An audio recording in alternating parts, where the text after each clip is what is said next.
Alô, pessoal! Nossa aula de hoje, o assunto é progressões aritméticas. E no nosso caderno, progressões aritméticas é o primeiro assunto do capítulo 12, na página 247. Fiquem muito tranquilos, não é? Para um bom aprendizado de progressões aritméticas, é preciso que vocês tenham conhecimentos de sequências, não é? Saber o que significa uma sequência, e também de função polinomial do primeiro grau. Um beijo na alma, não precisa decorar fórmulas, é só entender, e eu vou fazer tudo o que é possível para que vocês tenham um amplo domínio sobre esse assunto, que é candidatíssimo na prova do Enem. Um beijo, bora lá? Deixa-me tirar aqui a máscara, tá certo? Para darmos início à nossa aula. Então, o assunto de hoje é progressões ou simplesmente progressão aritmética. Como são duas palavras com uma quantidade razoável de letras, geralmente, quando a gente vai escrever, a gente, ao invés de escrever as duas palavras por extenso, a gente abrevia, bota só P ponto, A ponto, maiúsculos. Agora, nunca deve ler nem falar PA. Você escreve PA, que é a abreviatura, mas sempre fale progressão aritmética. E o que é uma progressão aritmética? Por definição, progressão aritmética é toda sequência na qual a diferença, lembrando que diferença é o resultado da subtração, tá? Na qual a diferença entre um termo qualquer e o seu antecessor, o que vem imediatamente antes dele, essa diferença é constante. E esta constante é denominada de razão da progressão aritmética. Vamos devagarzinho.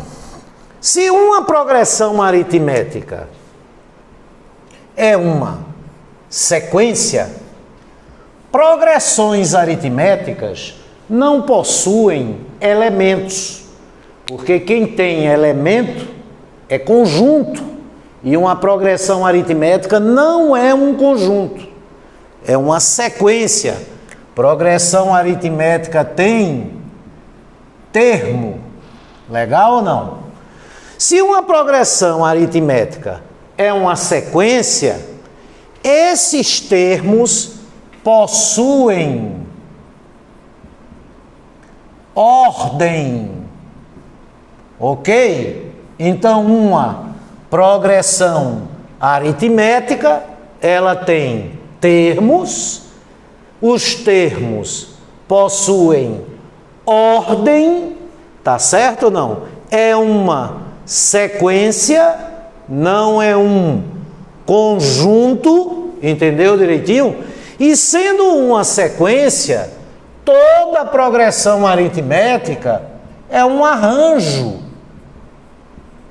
de termos. E tem uma coisa interessante: a posição que o termo ocupa se é o primeiro, se é o segundo, se é o terceiro ou o quarto, na sequência, varia linearmente com o valor do termo. Então veja que você vai ter duas grandezas, o valor do termo e a posição do termo. Por sinal, tanto faz dizer posição do termo, como dizer ordem do termo. Por exemplo, ordem do termo, posição, é o terceiro. Ele vem imediatamente após o segundo e antes do quarto termo.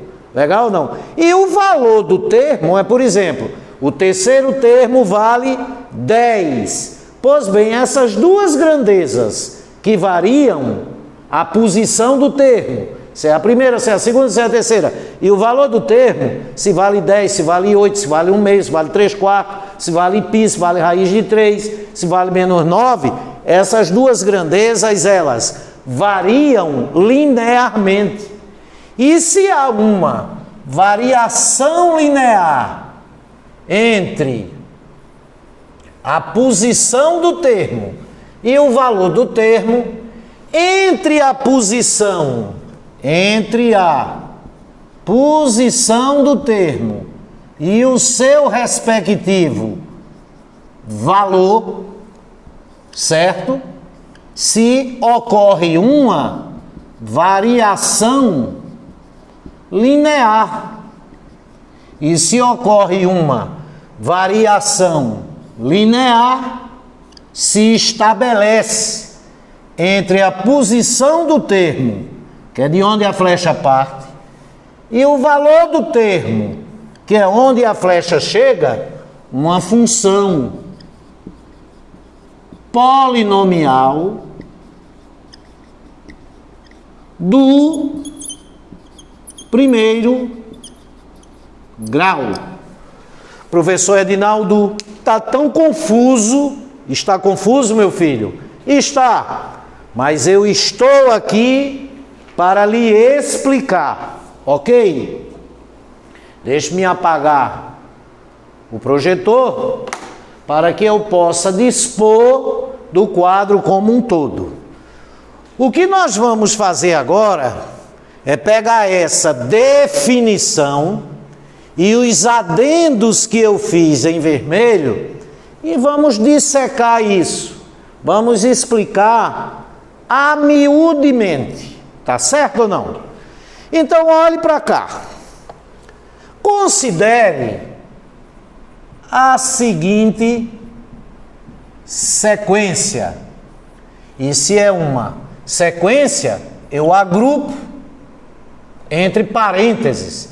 Se fosse um conjunto, eu agruparia entre chaves. Quando a gente coloca assim, chave 9, raiz de 3, chave, isso aí é um conjunto, com dois elementos. E não existe ordem.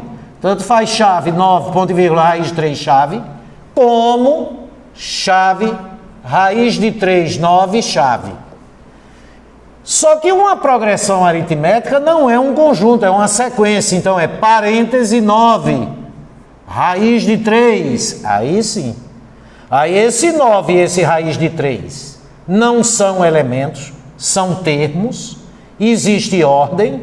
O 9 é o primeiro termo, a raiz de 3 é o segundo termo, e se eu permuto os termos, eu mudo a sequência que tem como primeiro termo raiz de 3 e segundo termo 9, ela é diferente da sequência que tem como primeiro termo 9 e segundo termo raiz de 3. Já o conjunto, que tem como elementos, escrito assim, 9, raiz de 3, é o mesmo conjunto, raiz de 3, 9. Entenderam isso direitinho? Então vamos considerar aqui uma sequência. 4, 9, 14, 19, 24. Tá bom. Então você tem aí uma sequência. Isso que você está vendo, o 4, o 9, o 14, o 19 e o 24 são os valores dos termos, ou simplesmente os termos. Quando a gente diz os valores dos termos, é a mesma coisa que está dizendo o termo.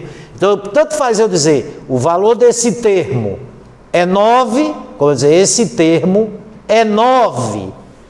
Cada termo desse, por se tratar de uma sequência, ocupa uma determinada posição. O 4 é o primeiro termo. Legal, bem devagarzinho, gente. O 9 é o segundo termo. O segundo termo, o valor dele é 9. O 14 é o terceiro termo. Legal, vá se habituando. O 19 é o quarto termo. E o 24 é o quinto termo. E essa sequência é uma sequência com 5 termos. Legal ou não? Agora uma pergunta. Essa sequência é uma progressão aritmética? Pode ser, pode não ser.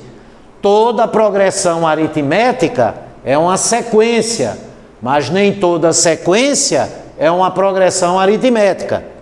Sendo uma sequência, o que é necessário para que ela seja uma progressão aritmética? Tornar verdadeira essa definição. Ou seja, se nessa sequência a diferença entre um termo qualquer e o seu antecessor a partir do segundo, por que a partir do segundo? Porque o primeiro termo, ele não tem antecessor. Só vai haver antecessores a partir do segundo. 4 é o antecessor do 9. 9 é o antecessor do 14.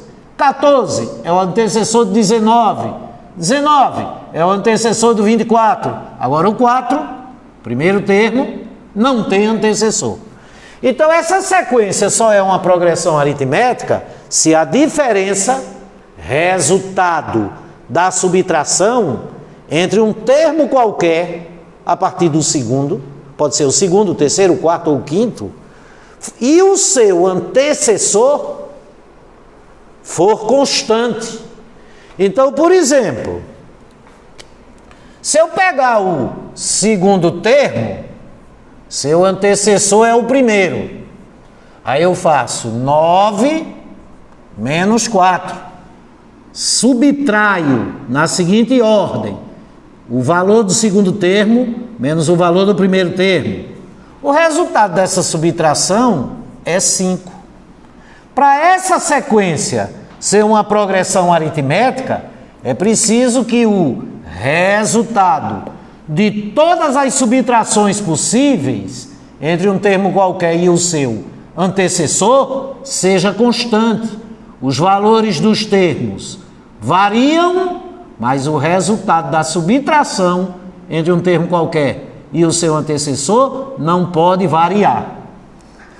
Peguemos o 14, que é o terceiro termo, antecessor é o segundo termo, valor 9, 14 menos 9 também é 5. Também é 5. Peguemos agora o terceiro termo. Aliás, perdão, quarto termo. Antecessor é o terceiro. 19 menos 14 também é 5. Legal ou não?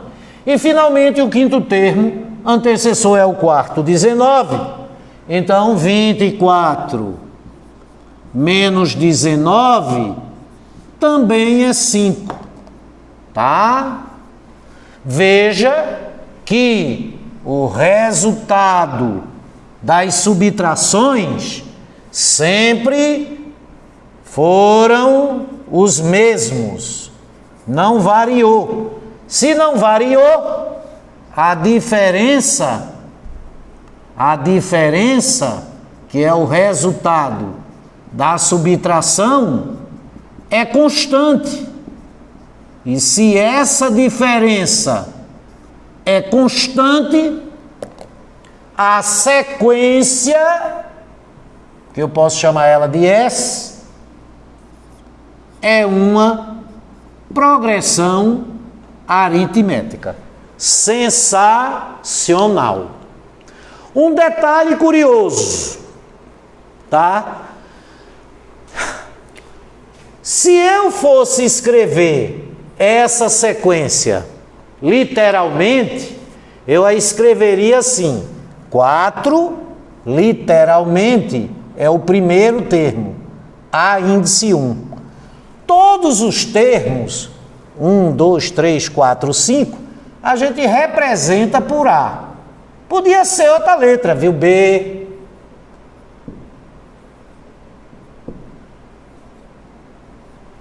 Tá?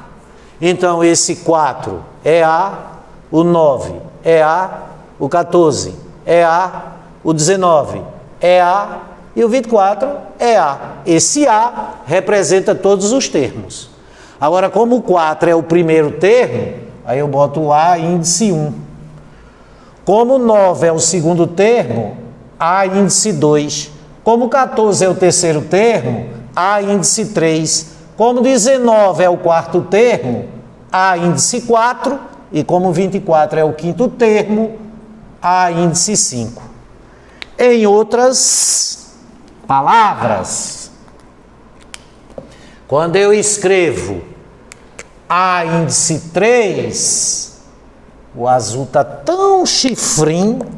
Quando eu escrevo A índice 3, essa é a representação genérica do terceiro termo.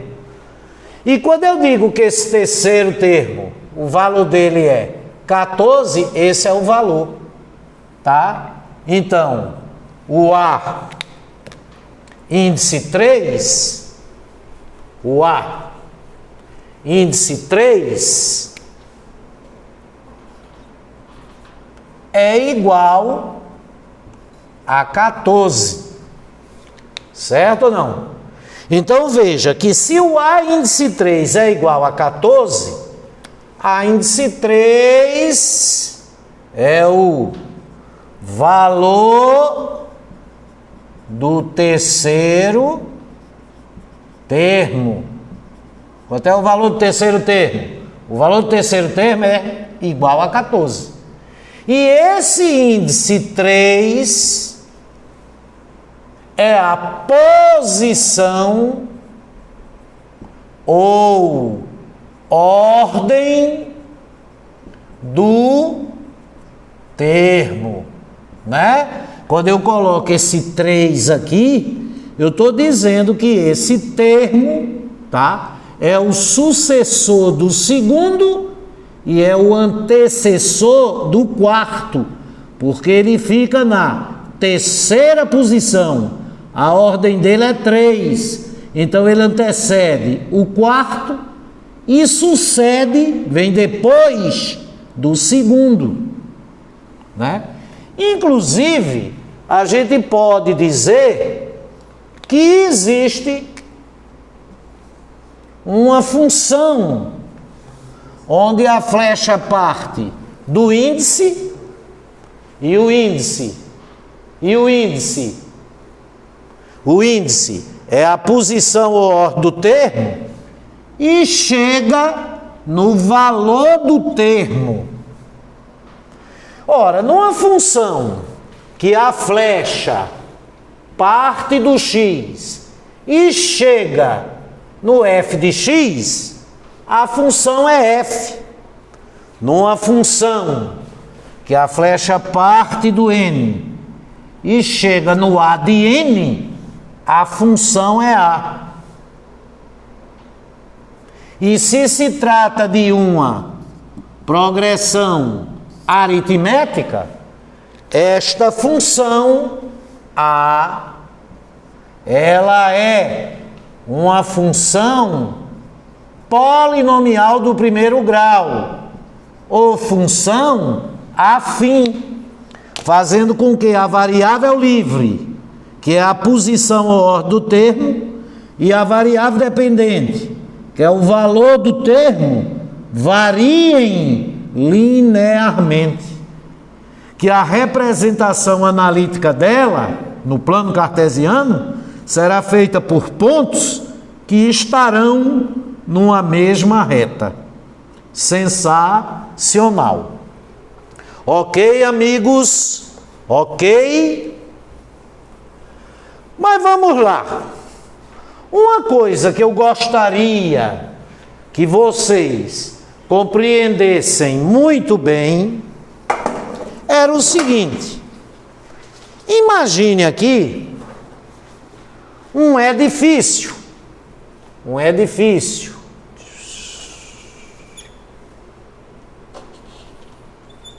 Aqui estão os pilotis, o solo, o piso, e agora os andares. Primeiro andar, andar 1, segundo andar, andar 2, terceiro andar, andar 3, quarto andar, andar 4, quinto andar, andar 5, sexto andar, andar 6 e sétimo andar, andar 7. Uma progressão aritmética, uma sequência, é análoga ao posicionamento desses andares. Tá? E o quanto você precisa subir ou descer para sair de um andar para o outro, a cada andar é uma razão. Então, para você sair do primeiro andar, sair do primeiro andar e chegar no quinto andar, você faz o quê? Sobe. Subir é o sentido positivo. Agora sobe quantos andares? Sobe quantos andares? Do primeiro para o segundo, sobe um andar. Do segundo para o terceiro, do terceiro para o quarto e finalmente do quarto para o quinto. Cada andar que você sobe é uma razão. Então, para você chegar no quinto andar, é igual a sair do primeiro e subir mais 1, 2, 3, 4 razões.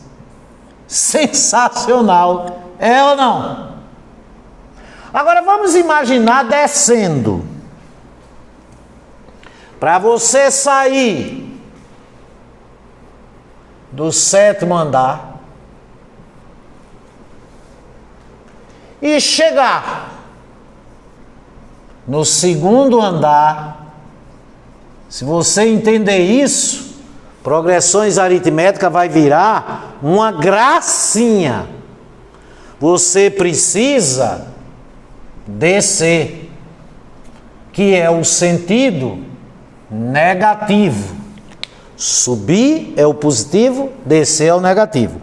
Agora você desce. Quantos andares?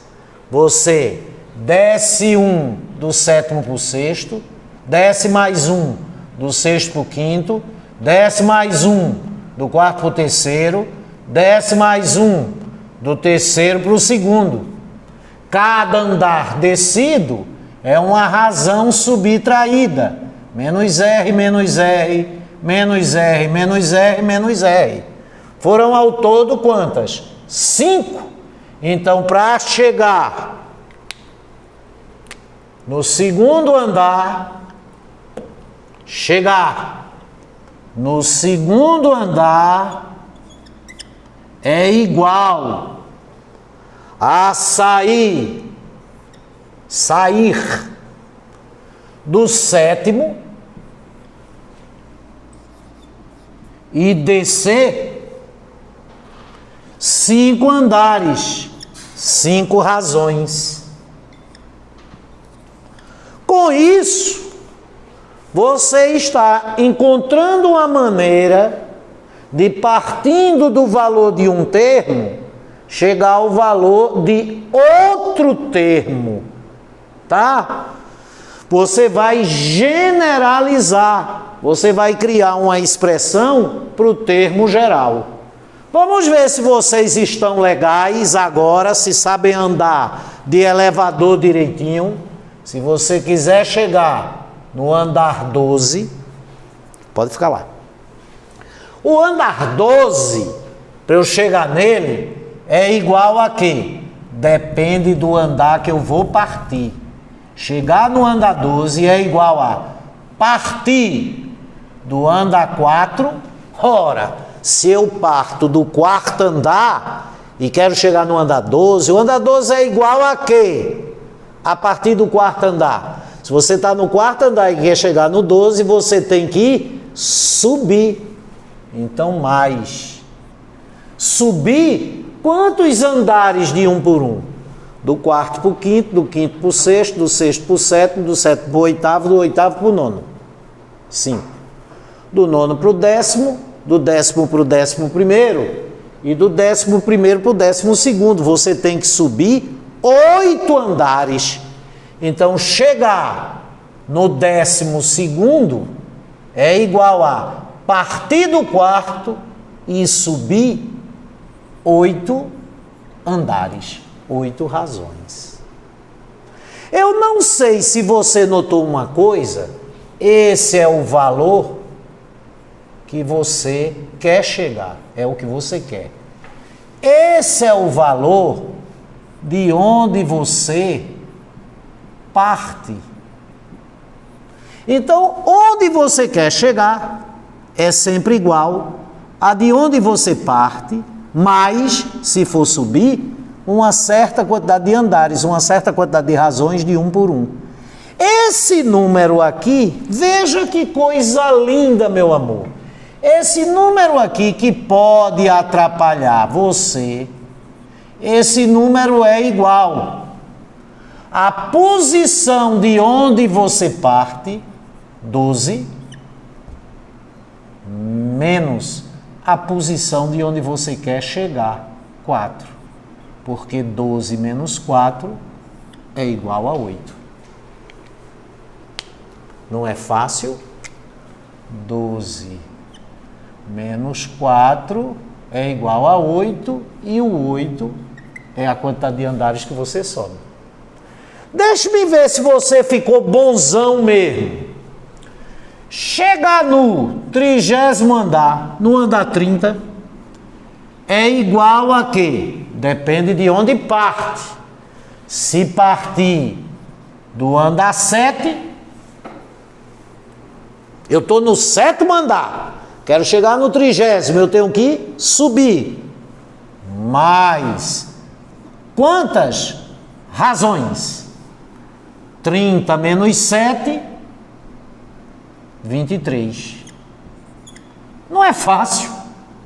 Porque se eu estiver no 7º, mais uma razão, 8º, mais outra razão, 9º. Então, para eu chegar lá no 30º, eu vou ter que dar 23 passos, 23 subidas, 23 razões. Oh, meu Deus, era tão bom que essa aula fosse presencial. Vamos ver mais um. Chegar no andar 16 é igual a partir do andar 9. E aí, mais, sabe dizer? Se você estiver no andar 9, vai ter que subir quantos andares para chegar no 16º? É isso que você disse. 7 mais 7 razões. Porque 16 menos 9 dá 7. Agora eu queria praticar isso bem rapidinho. É nesses momentos que a aula presencial nos faz muita falta, né? Olhe para cá. O 8º andar é igual ao primeiro. Diga aí. Mais 7 razões. O mesmo andar oitavo é igual ao quinto. Diga aí. Quinto, sexto, sétimo, oitavo. Mais 3 razões. O andar oitavo é igual ao décimo, o que está na 10ª posição, mas se eu estou no que está na 10ª posição e o que eu quero é o oitavo é igual ao décimo, descendo. 2 razões. E veja como é menos 2 mesmo aqui, porque 8 menos 10 é igual a menos 2. Moral da história: aquela fórmula que mandavam você decorar, fórmula do termo geral, é a maior bobagem do planeta. Se você quer chegar no andar que fica na posição N, é igual a quê? Depende de onde parte. Se partir do primeiro, aí você tem que adicionar uma certa quantidade de razões. Quantas razões? Do you remember? É a ordem de onde você quer chegar, menos a ordem de onde você parte. N menos 1.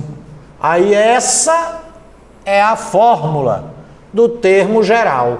Agora, essa é a fórmula do termo geral a partir do primeiro, né? Mas poderia, observe, ser a partir do segundo. Então, o andar N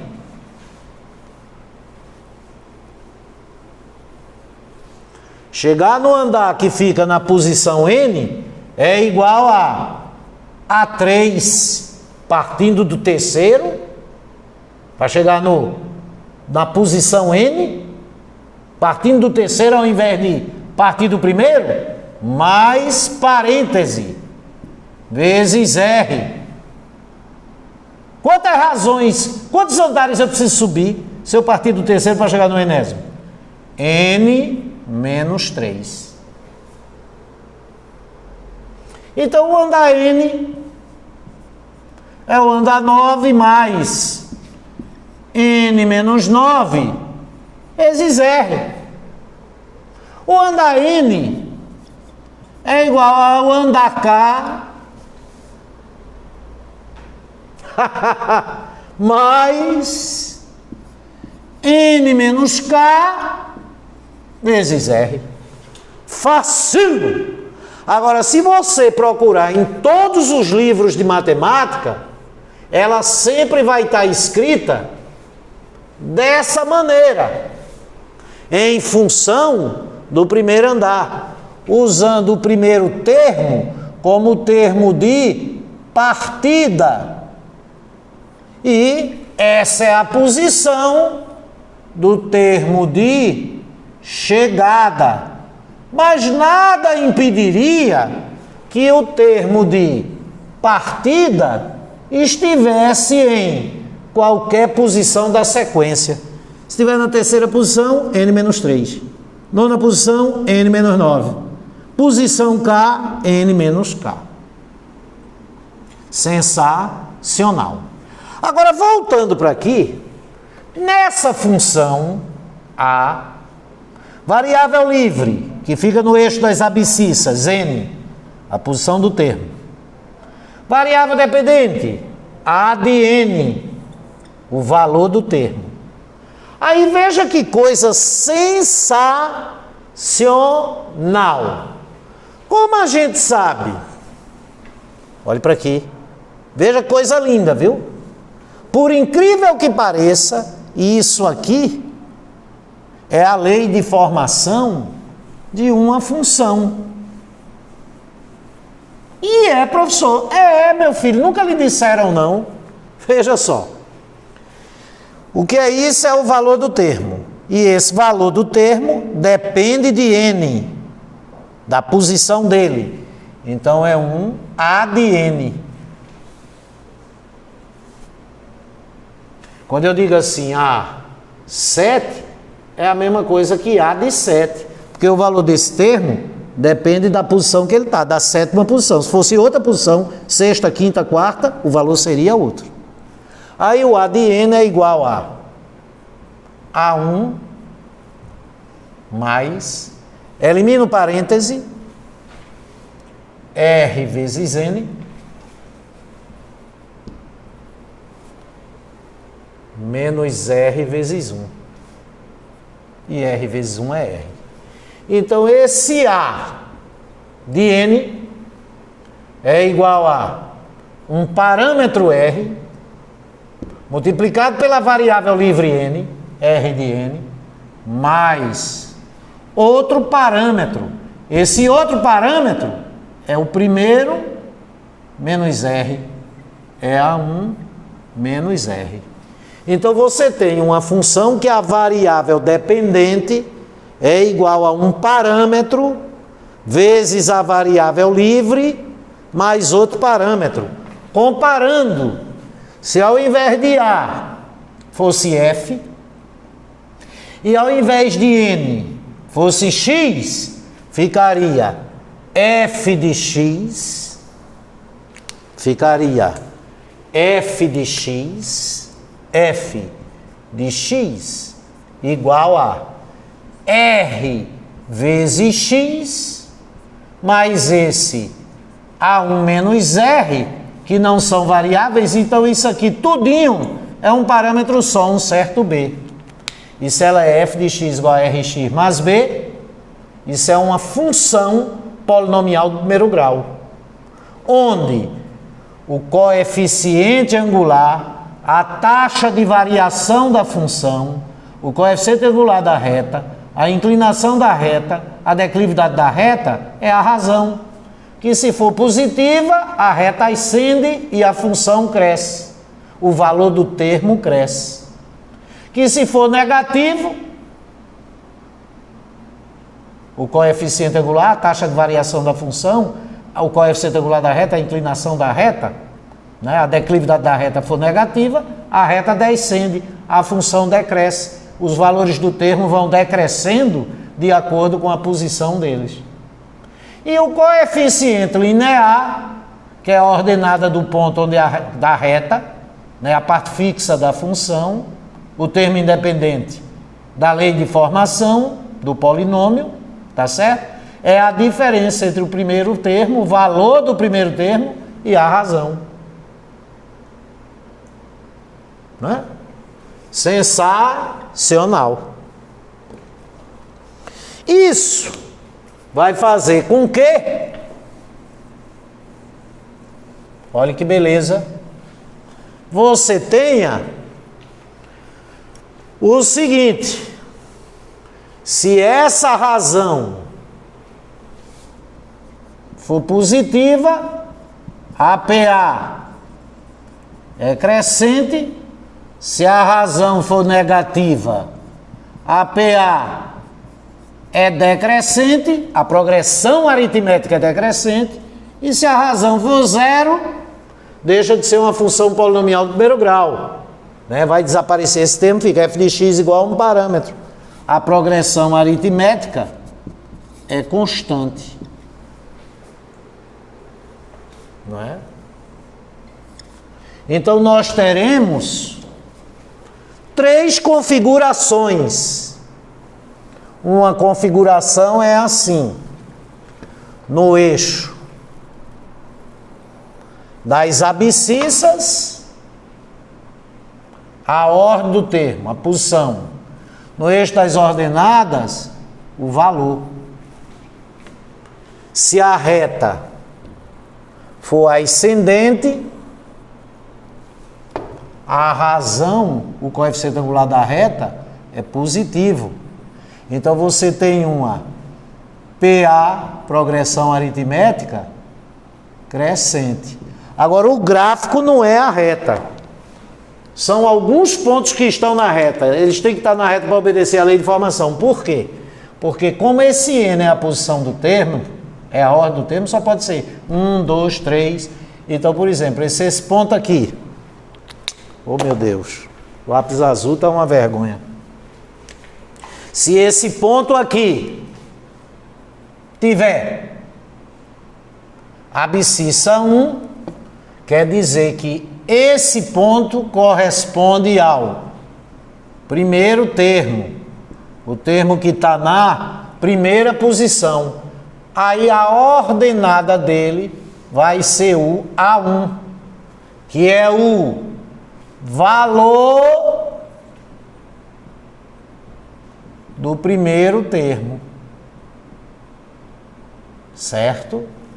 Esse ponto aqui tiver abscissa 2, essa abscissa é para você saber que ele está falando do segundo termo, que é o sucessor do primeiro, é o termo que o primeiro antecede. Aí a ordenada onde a flecha chega é o valor do segundo termo.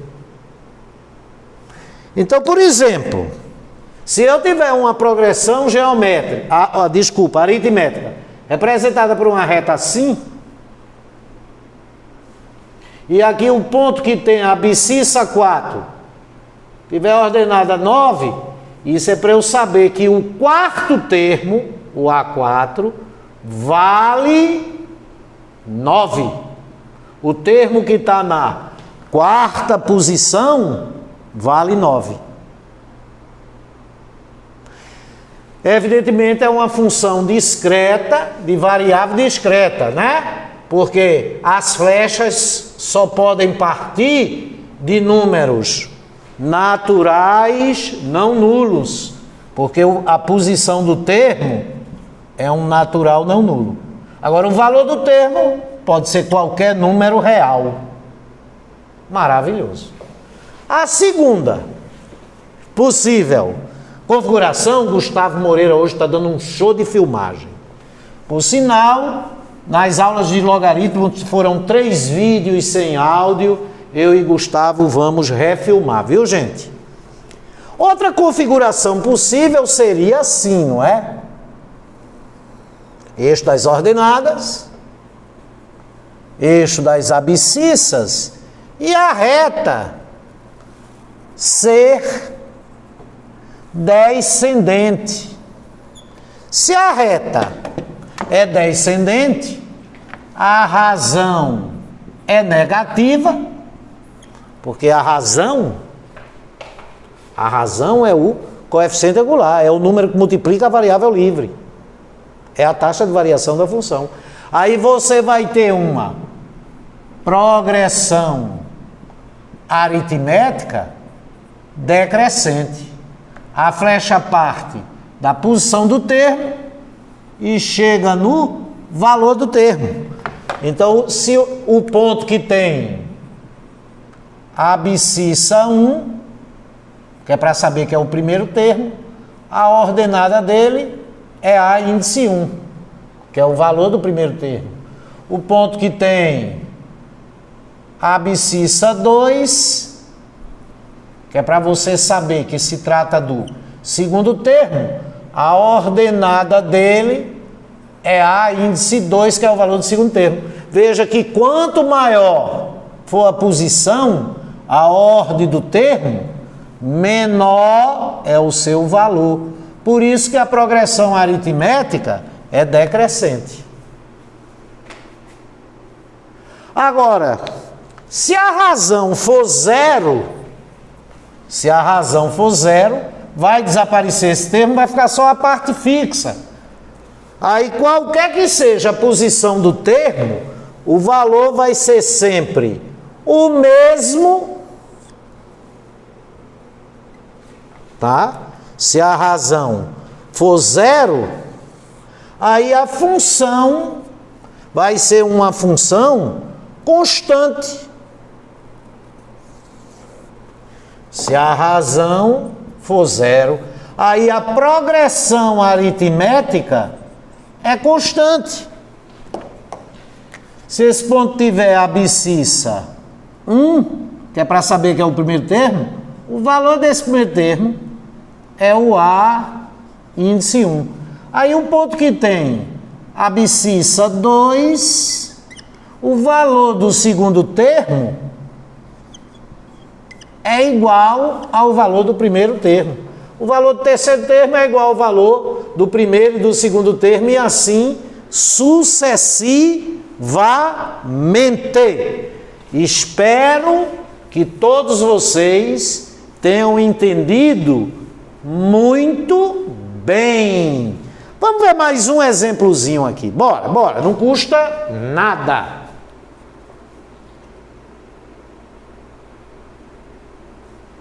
Não custa nada. Vamos aqui, amigo Gustavo. Cadê minha flanela, minha toalha vermelha, que é meu apagador? Meu Deus. Sumiu, evaporou. Cadê? Oxê. A toalha vermelha. Então vamos com o apagador mesmo. É porque eu gosto de apagar com a toalha. Veja só. Veja só.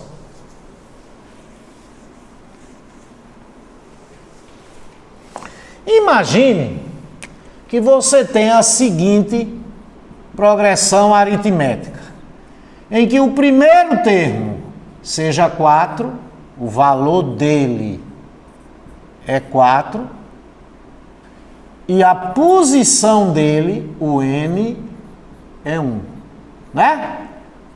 Aí se eu quero que a razão seja 2, aí o segundo termo é 6, o terceiro termo é 8, o quarto termo é 10, e assim sucessivamente, tá certo? Aí quem seria, por exemplo, o 13º termo, o valor dele?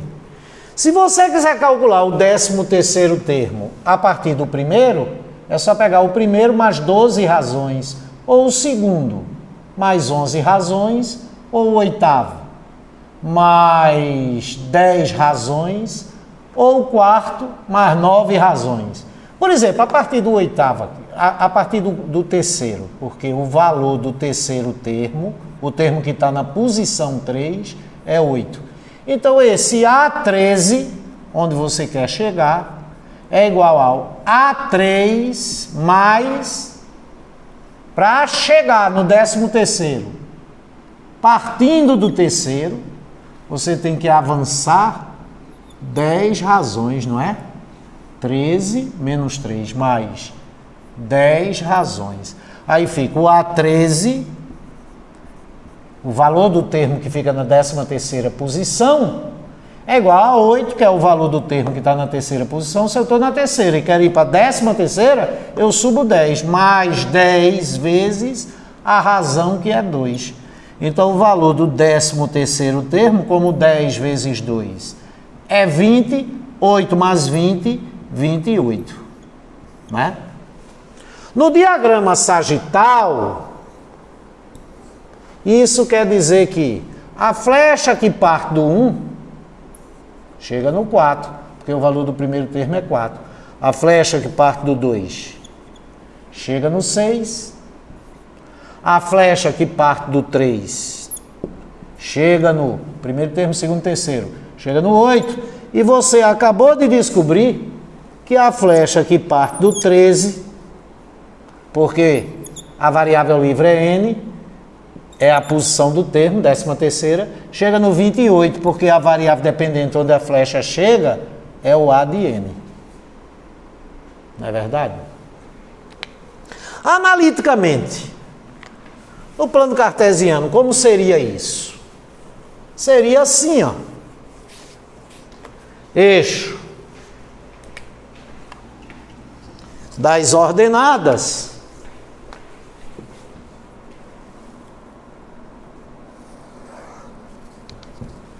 eixo das abscissas, a variável livre é a posição do termo, a variável dependente é o valor do termo, e como a razão é 2, a razão é positiva, a reta é ascendente, a razão é 2, a taxa de variação é positiva, a inclinação da reta é positiva, essa PA é crescente. Né? E vamos usar só essas flechinhas que tem aqui. O ponto que tem a abscissa 1 tem ordenada 4, a flecha que parte do 1 chega no 4. O ponto que tem a abscissa 2 tem ordenada 6.